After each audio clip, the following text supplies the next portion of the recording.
अब हम देखेंगे fourth one, multi user system. Multi-user system. Multi-user system is a system which provide environment for more than one user to execute their program and use system at the same time. Multi-user system में ऐसा environment provide करता है जिसमें एक साथ more than one user जो है अपने programs को execute कर सकते हैं और system को use कर सकते हैं at the same time, एक साथ, without intervening the working of other users. दूसरे यूजर्स की वर्किंग को अफेक्ट किए बिना एक साथ कई यूजर्स जो हैं सिस्टम को यूज़ कर सकते हैं और अपने प्रोग्राम्स साइमल्टेनियसली एग्जीक्यूट कर सकते हैं। Here each user has their dedicated terminal. हर एक यूज़र के पास अपना एक डेडिकेटेड टर्मिनल होगा। The different user terminals are connected to one central system via network. हर एक यूज़र होगा, ये यहाँ पे यूज़र्स हैं,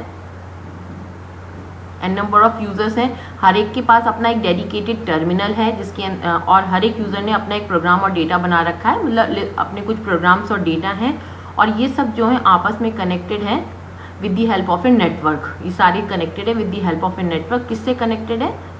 सेंट्रल सिस्टम से। ये वो सेंट्रल सिस्टम है जिससे ये सारे के सारे यूज़र्स कनेक्टेड हैं। The users send requests to the central system to run their programs and use other system resources. जब भी इनमें से किसी भी यूज़र को, यूज़र 1, यूज़र 2, यूज़र n, कोई भी n नंबर ऑफ यूज़र्स में से किसी को भी सिस्टम को यूज़ करना है, उसकी रिसोर्सेज को यूज़ करना है, तो वो क्या करेगा? रिक्वेस्ट भेजेगा इस सेंट्रल सिस्टम को कि उसको कुछ रिसोर्सेज चाहिए या उसे अपना प्रोग्राम रन करना है।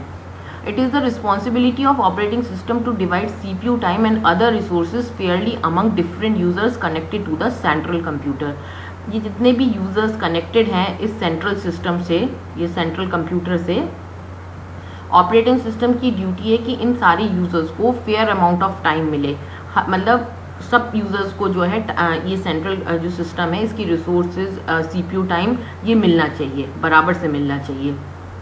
The operating system has to take care of some major issues in multi-user system. Multi-user के केस में ऑपरेटिंग सिस्टम को कुछ चीज़ें ध्यान रखनी पड़ती हैं।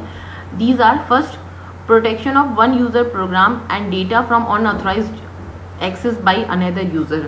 एक यूज़र के प्रोग्राम और उसकी डेटा की सिक्योरिटी ऑपरेटिंग सिस्टम की होती है। सिक्योरिटी इन द सेंस कि एक यूज़र का प्रोग्राम और डेटा जो है दूसरा यूज़र या कोई और थर्ड नंबर का यूज़र, कोई भी यूज़र जो है तब तक नहीं एक्सेस कर सकता या देख नहीं सकता, कुछ अपडेट नहीं कर सकता जब तक कि उसको परमिशन नहीं है।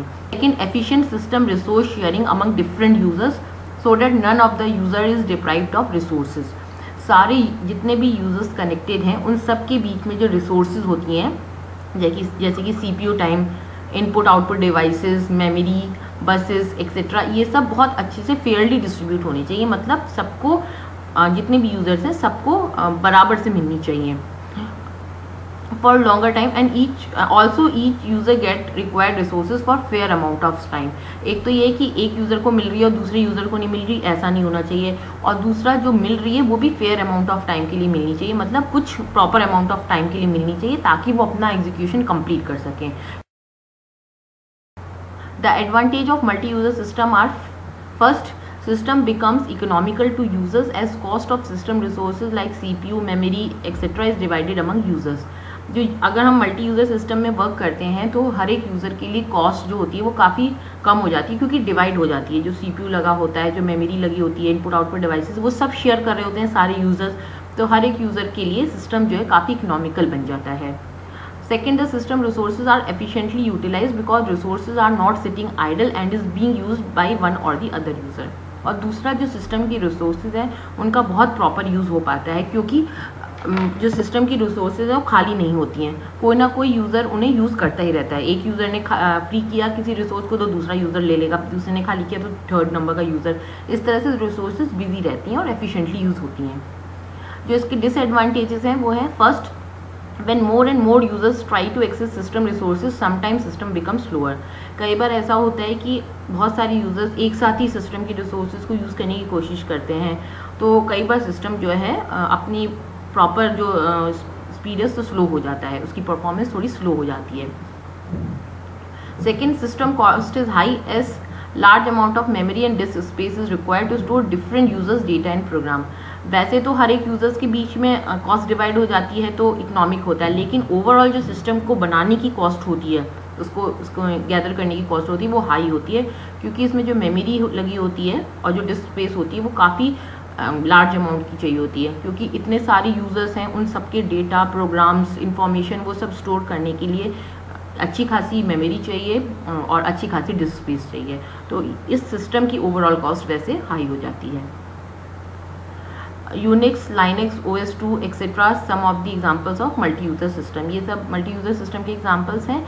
Railway reservation system is the example where multi user operating system is used to connect different user terminal to a single central system. ये सबसे बड़ा अच्छा एग्जांपल मल्टी यूजर सिस्टम का है रेलवे रिजर्वेशन सिस्टम। हर एक user अपने system से बैठ के जो रेलवे रिजर्वेशन का मेन सेंट्रल सिस्टम है उससे कनेक्ट करता है। इस वीडियो से रिलेटेड जो भी आपके फीडबैक या क्यूरीज हैं वो आप हमें भेज सकते हैं। हमारी email ID sonali@timerace.com। Thank you.